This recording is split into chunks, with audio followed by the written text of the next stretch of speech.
Здрасте, мои дорогие. Опоздал, потому что из Латвии. Это далеко. Да что вы говорите? Здрасте, Добрый Мария. вечер. Добрый вечер, Михаил. Соскучился, не знаю, как вы. Лучше не спрашивать. Меньше знаешь, лучше спишь. Да что вы говорите? Доктор, кто придумал эти пробки? Ждешь и ждешь, а доктора все нет. На кого вы нас покинули, спрашивает Станислав из Пятигорска. Да? Айболитом, спешащим в реанимацию. Это самое, что хочу сказать, друзья мои. Что я, как уже и предупреждал, решил пойти сегодня с козырей и поговорить, Марии, о главном.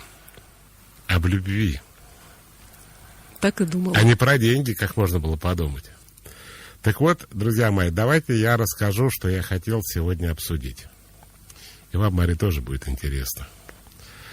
А в моей системе ценностей, в моей философии, психологии и методике 6 правил любовь, внимательно слушайте, это то, что чувствует ребенок по отношению к родителям или к тем людям, которые его в детстве окружают.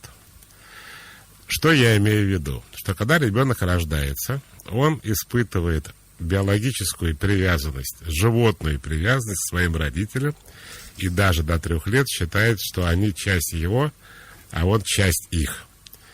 Вот кризис 3-летнего возраста – это как раз отделение ребенка от родителей. И вот в этот период 3-летний у ребенка формируется чувство любви каким образом? Он родителей любит, как я уже сказал, безусловной любовью. Он от них зависит, они дают ему безопасность, тепло, корм и так далее. И даже я не могу сказать слово «привязан». Это больше, чем привязан. Это вот у него такая животная, биологическая, природная потребность в родителях. А что родители, спросите вы в это время?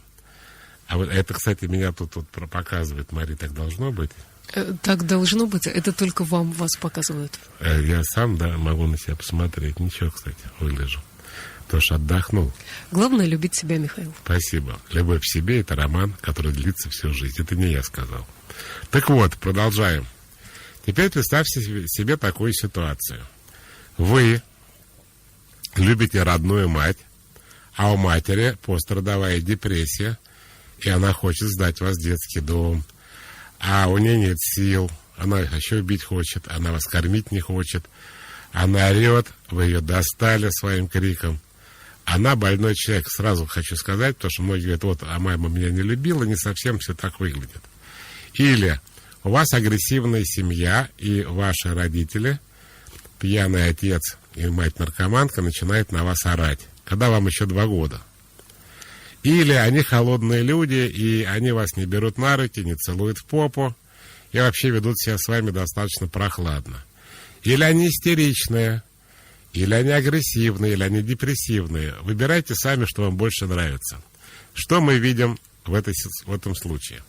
Что вы продолжаете их любить, но ваша любовь становится уже невротической. Во-первых, вы начинаете чувствовать, что вам этой любви не хватает, что вы не знаете, любят вас родители, не любят. Дальше вы их боитесь, например, если они особенно орут и дают ребенку по попе. И дальше опять ваша фантазия может придумать вам все, что вам захочется. К чему я этот спич веду? К тому, что когда ребенок вырастает, вот тут самое главное сейчас начнется. То, что он чувствует, именно об этом я говорю. Не то, что он делает, не то, как он себя ведет, а именно, что он переживает. Это то, что он переживал в детстве. То есть 40-летняя женщина чувствует по отношению к мужчине, если она гетеросексуальная женщина, то же самое, что она чувствовала к родителям в детстве. Ее чувства такие же. Вы спросите, такие же это какие же? Она крутит романы с мужчинами, которые не делают ее счастливыми, женатыми, алкоголиками, наркоманами, холодными, истеричными, агрессивными. Она добивается, чтобы ее полюбили, бегает, ноет, плачет. А еще интересный момент, сейчас вы, Мария, вообще упадете. Если ваша мама вас избивает, вы же не говорите, дайте мне другую маму, правильно? Вы говорите, я хочу эту маму, но чтобы она меня не била. Так сказать, родину не выбирают. Вот как-то так. И, кстати, да, дети являются заложниками своих родителей. И когда у вашей подруги и вы говорите: ты что творишь, зачем ты вообще с ним живешь? Вы не говорите: дайте другого хорошего парня. Вы говорите: не, ну он когда трезвый, он же нормальный парень, вообще с ним хорошо, я с ним счастлива. А подруга говорит: ты что, больная, что ли? Ты что, не понимаешь? А почему вы не меняете, не хотите менять? Почему вы говорите эту фразу, которая меня как психолога заставляет подпрыгивать в стуле? Вы говорите: ну я люблю его. Так вы так и про мать говорили, это же моя мать. Ну да, вот она так со мной обращается, но это моя мать. Я не хочу другой матери. Дети в детском доме не говорят: дайте мне другую мать. Они говорят: найдите мою мать, которая меня сюда сдала. И я даже не хочу ей отомстить, я хочу ее просто найти. Поэтому вот это чувство детское, которым ребенок рождается и живет первые годы жизни, это то чувство, которое будут и когда он будет взрослым. Теперь к чему вообще весь этот разговор? Первый вопрос к нашим слушателям. Что вы думаете про то, что я вам сейчас рассказал? Второе. Если это так, и вы с этим согласны, то получается, что многие люди всю жизнь несчастны, потому что у них любовь бывает только несчастная, а другой они не видели. И у них не получается строить нормальных отношений с нормальными людьми. Вот давайте об этом поговорим. Добрый вечер. Здрасте. Алло, здравствуйте. Добрый вечер. Здравствуйте, Михаил. Меня зовут Женя. Здравствуйте, Я Женя. очень рада, что я дозвонилась до вас. Извините, что... А можно вопрос? Я правда дозвонилась до вас? Это Нет, правда? неправда. Это неправда. Вам это кажется, Женя. Но вы можете в этом я очень сильно хотела вам позвонить, и я, возможно, буду говорить не в тему, но у меня есть... Нет, вы не можете говорить слова... не в тему. Женя, вы или в тему, или давайте дадим возможность другим людям. Я прошу Тогда только в скажите, тему. пожалуйста, тему. Я просто очень сильно хотела вас поблагодарить за то, что наконец-то вышел адекватный человек, который советует людям быть собой, а не ходить Спасибо. по пластическим Тем не менее, тема у нас операциям. про любовь. И это самое. У нас есть еще звоночек. Здравствуйте. Добрый вечер, алло. Алло, здравствуйте. Добрый вечер. Меня зовут Евгений, Москва. Вы знаете, тема действительно интересная, и хотел два слова буквально по своему прошлому, по своему детству. Мне сейчас 40 лет. В детстве у меня полная семья, мама, папа, я единственный ребенок. И, в общем-то, воспитывался я больше отцом, так как мама часто летала, отсутствовала. И папа, в общем-то, часто прикладывался. То есть я ремня получал регулярно, несколько раз в неделю.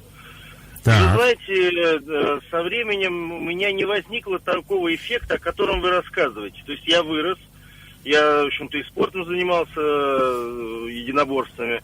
И, в общем-то, жену я выбирал именно ласковую, нежную, не похожую на маму, у меня свой стереотип, почему был, это я осознанно понимал. И, в общем-то, у меня не осталось таких каких-то вот травм таких детских, что... я должен как-то, ну, точнее, не должен, что я перекладывал бы эти ощущения, эти чувства и эмоции на свою супругу. Подождите, Евгений, а какие эмоции? Мама вам иголки под ногти загоняла? Вы о каких эмоциях сейчас говорите? Мама Нет, просто я говорю... летала, ее, может быть, не хватало, да? Но вы же не говорите, что Не она хватало. была плохой матерью, что она издевалась над вами. Этого же вы не говорите? Нет. Я говорил именно скорее больше не о матери, а об отце, поскольку он был воспитанником именно в период до пубертата моего. Вот, и, в общем-то, говорю, что он меня часто бил, но, ну, как бы, объясняя по делу, вроде как, с его стороны. Но, говорю, что у меня не осталось впечатления именно вот и травм от этого в будущем. Поэтому, может быть, это, конечно, работа с сознанием, чтобы подавить подсознание. Может быть, Нет, дело в том, что... Нет, спасибо, во-первых, вам за звонок. Дайте я его прокомментирую. Дело в том, что, друзья мои, у всех людей разная психика. Нельзя сказать, что если человек прожил какую-то жизнь, он будет воспроизводить ее и дальше. А на кого-то это влияет, на кого-то не влияет. При выборе женщины речь идет о матери. Мать, Евгений, вас не била и так далее. Но, как правило, если ребенок испытывает в детстве эти чувства, Евгений не только не испытывал, Евгений, например, говорит, его били за дело. Я на этом тоже хочу остановиться. Нельзя бить за дело. Не может ребенок ничего такого сделать, за что его можно бить. мы как бы в России идем своим путем, но это как обычно, еще со времен Ленина. Он сказал, я когда в школе учился, у нас, кстати, висела Мария, эта картина, рыдающая, ее звали Мария Александровна, помните, кто это? Ну, продолжите фразу. Мама Ильича. Так, мама Ильича, которая ругает Ильича, который разбил голубую чашку, был такой рассказ. Да, у Гайдара. Голубая чашка. Я не помню эту картинку. Он графин разбил. Но сейчас не об этом речь. Я имею в виду Ленина, не Гайдар. Дело в том, что повесили брата Сашу, старшего Ульянова. И Ленин сказал, вот так руку еще протянул на картине, сказал, мы пойдем другим путем. И вот до сих пор идем другим путем. Не можем остановиться. Так вот, во всем мире цивилизованном физическое наказание детей или физическое воспитание детей, если вам больше нравится, было приравнено к сексуальному насилию по отношению к несовершеннолетним. И сразу все родители вдруг поняли, что это не метод воспитания. Потому что, например, родитель, который шлепнул ребенка, его вызвали в суд, а суд это трактует как физическое насилие и приравнивает к сексуальному насилию. И суду не интересно, что родители говорят, слушайте, ну он не понимает по-нормальному, он только понимает, когда его ударишь. Они говорят, ну хорошо, это уголовное дело, вы фактически изнасиловали своего ребенка, и сейчас вы садитесь. И как-то все сразу стали по-другому воспитывать детей. Очень надеюсь, что когда-нибудь до нас это тоже дойдет. Добрый вечер. Добрый вечер. Можно и так сказать. Здравствуйте. Алло, добрый вечер. Сегодня мужчины звонят. Здрасте, как вас зовут? Я тезка ваш. Да ладно. Вы как бы мой тезка, а для Марии просто сосед бывший. Здравствуйте. Михаил, у меня вопрос по теме как раз. Я вот слушал, что вы сказали. Мне 34 года. Могу сказать, что по моим наблюдениям, в принципе, оно так и складывается. Я вот больше по девушкам, поэтому я сужу из того, почему они все с козлами гуляют. Ну, скорее всего, потому что действительно вы правы, отцы были не очень. Так. Вот, у меня есть вопрос от меня.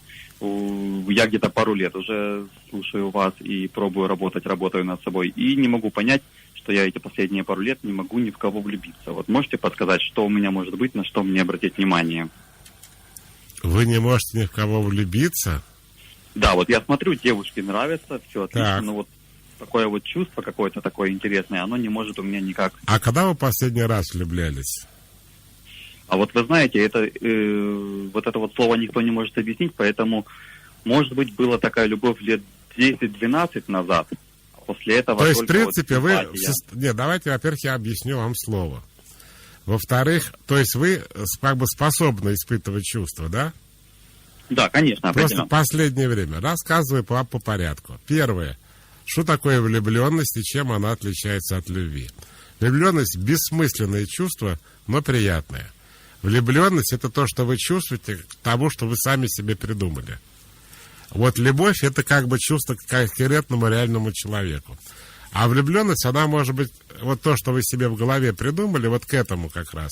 И это может вообще не соответствовать реальности. Но я уже сказал, что чувство бессмысленное, но оно очень классное, приятное. Дальше, когда она заканчивается, влюбленность, да, это или переходит в любовь, или ни во что не переходит. Типа разочарование, критика начинается. И Всемирная организация здравоохранения признала это временным психическим расстройством, потому что при влюбленности полностью отсутствует критика. То есть вы не можете понять, почему вам Маша нравится, а Зину не очень. Вот просто так и все. Это первое. Второе. Насчет влюбленности. Люди не роботы, они по заказу не влюбляются. Но так как у вас уже это было, то я вам желаю, чтобы это еще и дальше было бы. Но вы не можете сказать, а что-то 2 года прошло, я не в одном глазу. Это так не работает. Это какая-то химия, которая связана с совпадением ваших эмоций, либидо и много чего другого. И вы не можете просто через какой-то промежуток времени сказать, что типа я готов, а оно не происходит. Так, вот от Ольги есть сообщение из Москвы. Что может служить причиной такого мужского поведения? Итак, мужчине 47 лет, я цитирую, Ольга пишет, он бегает раз в 5 лет к новой женщине. При этом избегает прямого разговора с женщиной, так сказать, которая у него постоянно, что ему нравится другая. Просто сбегает втихую, и ситуация повторяется из раза в раз. Семья была у мужчины полная, родители не разведены. Спасибо, несколько раз мужчина был женат. Ну, во-первых, то, что даже несколько раз был женат, тоже это о чем-то говорит. О чем это говорит? Мужчина у нас получился такой, что он, простите, видимо, тоже про влюбленность больше. И когда его чувства проходят, ему становится скучно продолжать эти отношения. Они у него длятся, судя по тому, что вы пишете, около 5 лет. И это похоже на то, как американские граждане меняют работу. Они тоже меняют примерно раз в 5-7 лет. К сожалению, у человека такая психика, наверное, второе предложение, если бы мы со самим героем говорили, сказал, вообще не во мне дело. Мне такие женщины попадаются, что больше 5 лет, типа, они не выдерживают, я не знаю, или у нас не получается. Но так как человек был несколько раз женат, и эта история продолжается, то, скорее всего, 5 лет это столько длится его эйфория, мания, его какие-то эмоции, а потом они проходят, ему становится скучно, и он сливается. Но что мы можем мужчине пожелать? Чтобы он оставился на какой-нибудь женщине, и чтобы его чувства продлились больше, чем 5 лет. Добрый вечер. Алло. Здрасте. Алло, здравствуйте. Нифига, Василий, совсем одни мужчины. Здравствуйте. Здравствуйте, Михаил. Здравствуйте, Мария. Вопрос следующий. Был в отношениях где-то 1,5 года, девушка с ребенком. Не представился, извиняюсь, Константин. Вот. Значит, за это время прошла и влюбленность, и потом любовь, как показалось, только с моей стороны она была. Очень сильно, в итоге, в общем, мы расстались. Там, неважно по какой причине. Важно то, что я не могу теперь ее, даже не ее, постоянно думаю о ребенке. А ее. То есть это не мой родной, но стал он мне как будто как вот родной. И постоянно посещают вот эти мысли, что хочется увидеться, хочется встретиться. Она полностью везде заблокировала, прям абсолютно везде. Полностью полная стоп-стена. Никакого общения, никаких сколько контактов. Лет ребенку? И плюс ко тому еще, если ты попытаешься прийти там в сад увидеть ребенка, я вообще вызову менту, то есть даже вот так. Не знаю, с чем это связано, честно говоря, но вот... А ребенку сколько так, лет? Что раз я разрываю отношения, значит, это раз и навсегда. И все. Давайте вопрос, я как еще раз мне попробую. вылечиться от этого? Как избавиться от этой вот привязанности или этой любви какой-то странной, или что это вообще такое? Как дальше продолжать нормально жить по-человечески? Попробуй еще один раз спросить. Сколько лет ребенку? Когда познакомились, было 2,5, расстались 4. То есть ребенок маленький совсем. Ну да, 4 года было вот ему исполнилось, когда расстались. Вам надо принять то, что это не ваш ребенок, и то, что вы с ним общаться больше не будете. Сейчас у вас, видимо, есть какая-то надежда и иллюзия, что когда-нибудь, может быть, вы должны просто принять, что на этом все. И я думаю, что со временем вы встретите женщину, и у вас будут свои дети, и это все естественным путем уйдет. Я вам хочу сказать, был очень смешной фильм. Но, во-первых, я считаю, это выдающийся режиссер Михаил Сегал. Он снял шикарный фильм «Рассказы», а последний его фильм просто шедевральнейший, называется «Глубже». Мария. Есть такой фильм с Александром Палем. Паль там тоже шикарный. В общем, он, Сегал просто мой герой, я его обожаю. И «Рассказы» смотрел. Но не Стивен, да? Нет. Михаилов зовут, как меня. У него книга есть такая, «Рассказы», и, собственно, и кино. Вот. И это самое, да. И он вдруг снял фильм «Слоны могут играть в футбол». Очень странное кино. Я ходил на премьеру. мне не понравилось. Там такая история. Мужику лет 40, этот 40-летний мужчина общался с девушками. И зал даже недоумевал. Притом он с ними не спал, но он с ними общался. И даже некоторые к нему приставали. Нет, им, да, было, наверное, лет 18-19. И даже к нему кто-то приставал, а он говорит, вообще отойди от меня. А она говорит, откуда название фильма? Типа, кровать такая большая, что здесь слоны могут в футбол играть. И я весь фильм сидел и не понимал, про что кино. И в конце фильма главный герой садится в самолет и встречает своего друга с сыном. Ну, сыну тоже лет, не знаю, 18. И друг говорит, слушай, вот что-то ему поступать надо с сыном, мы не знаем куда. И он вдруг ему говорит, а давай с твоим сыном поговорю. И тут все зрители поняли, это вообще не эротический фильм. Старику не хватало детей, Марии, ему 40 лет, детей нету. И он все время с детьми проводил время, просто потому что не было своих детей. Что-то я вспомнил, фильм мне не понравился. При всей любви к Михаилу Сегалу, глубже просто шедевр. Да и рассказы, в принципе, там почти все новеллы гениальные. И там играет, и там моя любимая актриса Любовь Аксенова. Это она по мужу Аксенова, так-то она Новикова. Ну, здрасте.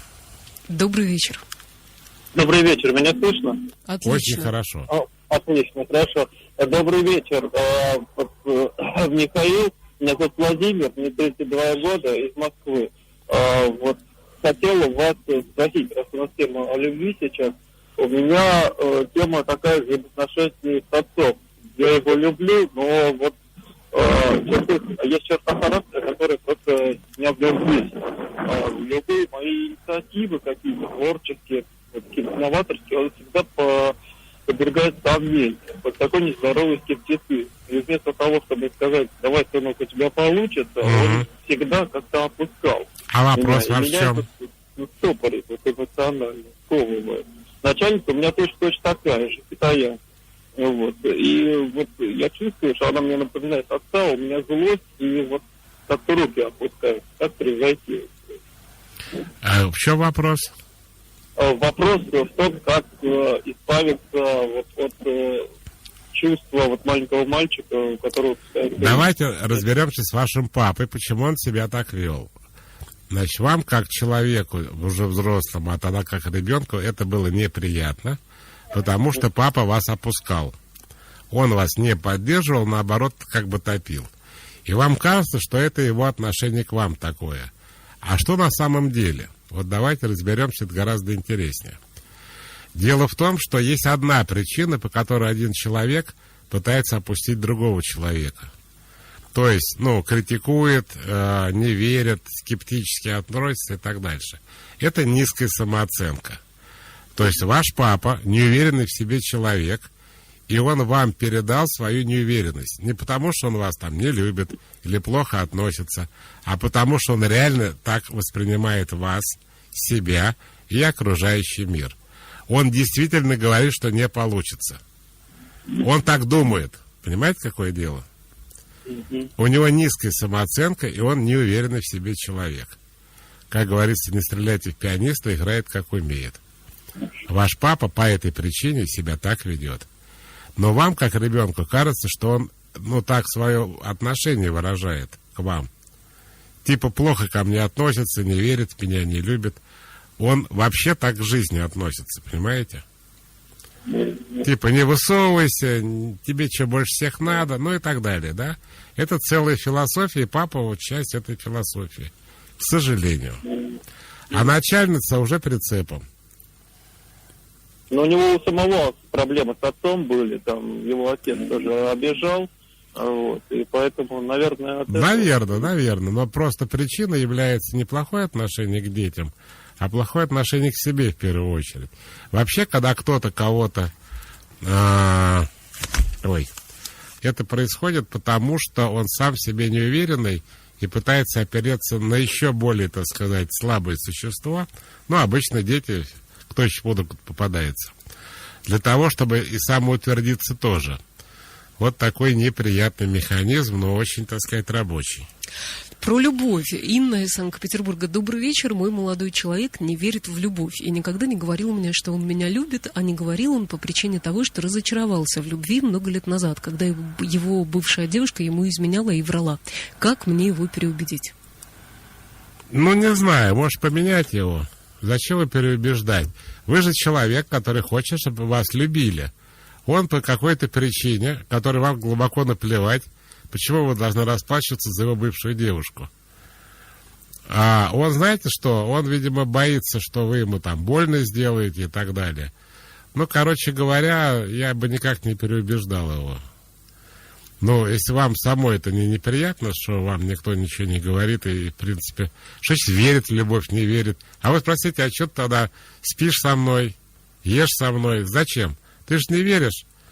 А мне надо. Ну, короче, это вам решать. Не мое это дело. Добрый вечер. Здрасте. Добрый вечер.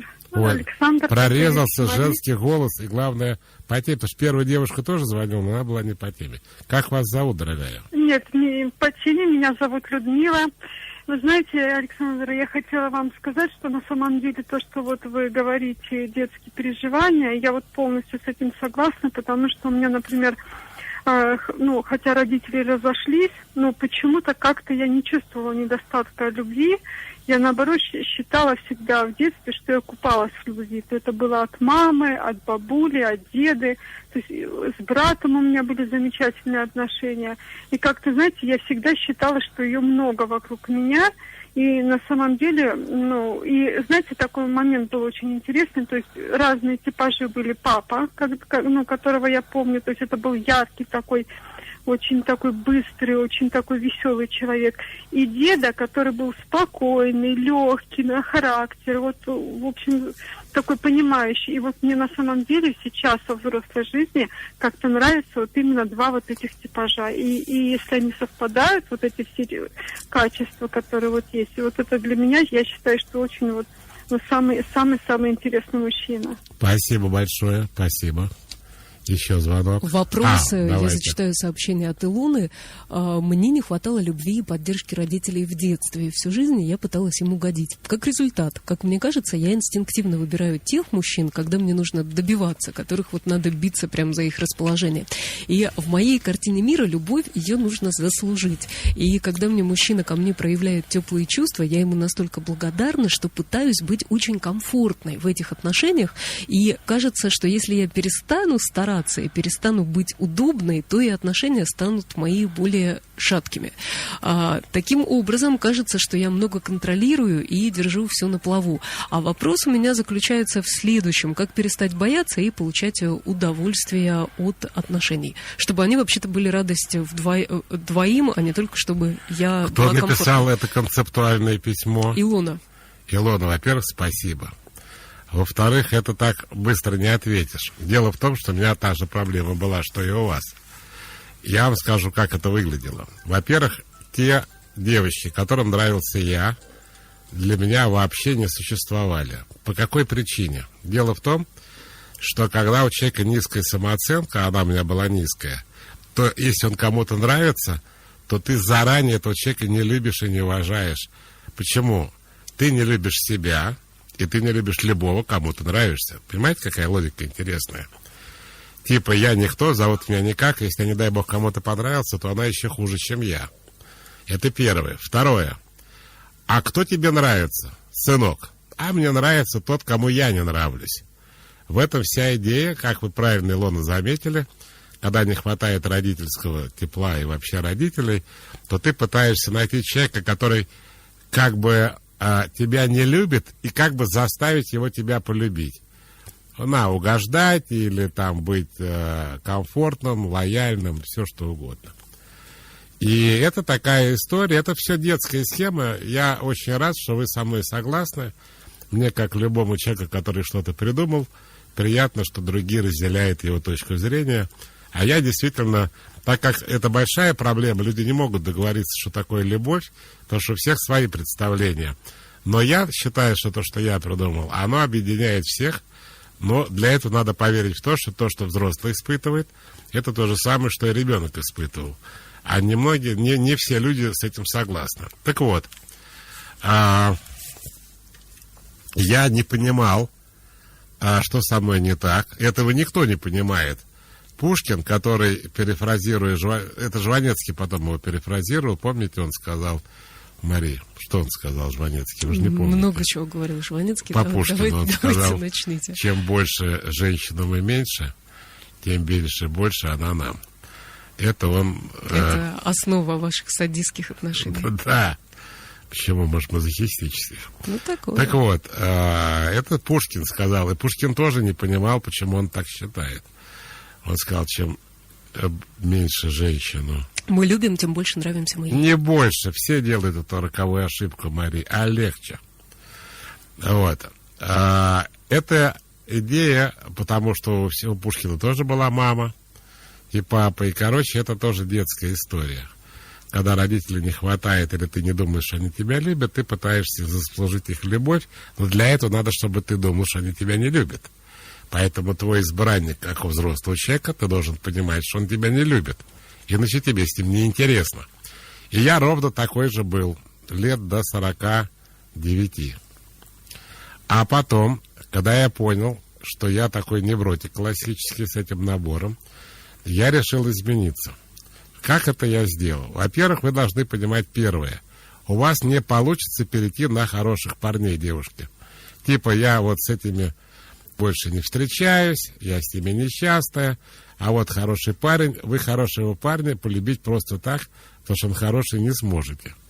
Либидо у вас так устроено, что она не реагирует на хороших парней. И это вы должны тоже понимать про себя. И я тоже про себя понял, что у меня есть вот такая особенность неприятная для меня же, и надо с ней что-то делать. Что я с ней сделал? Я к ней применил 3 правило. У меня на это ушло 2 года, у вас, может быть, идет полгода. Что, да, и это касается не только лиц противоположного пола, это касается всех, кто вас окружает. Вот помните, звонил мужчина и сказал, что и отец, и начальник, или там начальница также так себя с ней ведет. То есть вам и с начальницей тоже придется эту проблему решать. Значит, вы встречаетесь с тем, с кем вы хотите встречаться, а хотите вы встречаться с не теми, но вы хотите зато с ними встречаться. Это ваша либидо говорит, а мне все равно нравятся вот эти люди. Тут просто я очень ограничен в словарном запасе, так как на радио огромная цензура, и слова, которые как бы вырываются из горла, тут не произносятся. Поэтому я их подбираю. Понятно, Мария? Так, я-то поняла. Начинаем встречаться, так сказать, с чудаками, которые нам Или очень вот нравятся. А дальше... Я просто обожаю Марию, она прям вот считывает, прямо что я хотел сказать. Это вот было оно, да. Спасибо, да. А дальше-то как мы выстраиваем отношения с этими людьми? Мария, вы записываете? Для кого вообще это рассказываете? Давайте, я вот смотрите. диктофон. Итак, что происходит? Вы встречаетесь по-прежнему с теми, с кем вы хотите встречаться, и не надо бороться с этой историей, потому что с другими вы не хотите. У вас чувств не будет. Это будет рациональное решение. Но, как только этот человек проявляет себя так, как вам неприятно, из-за этого были всегда несчастны в отношениях, вы ему говорите, давайте я вам освежу салатик, и напомню 3 правило. Итак, 3 правило звучит следующим образом. Сразу говорить то, что не нравится, и только 1 раз.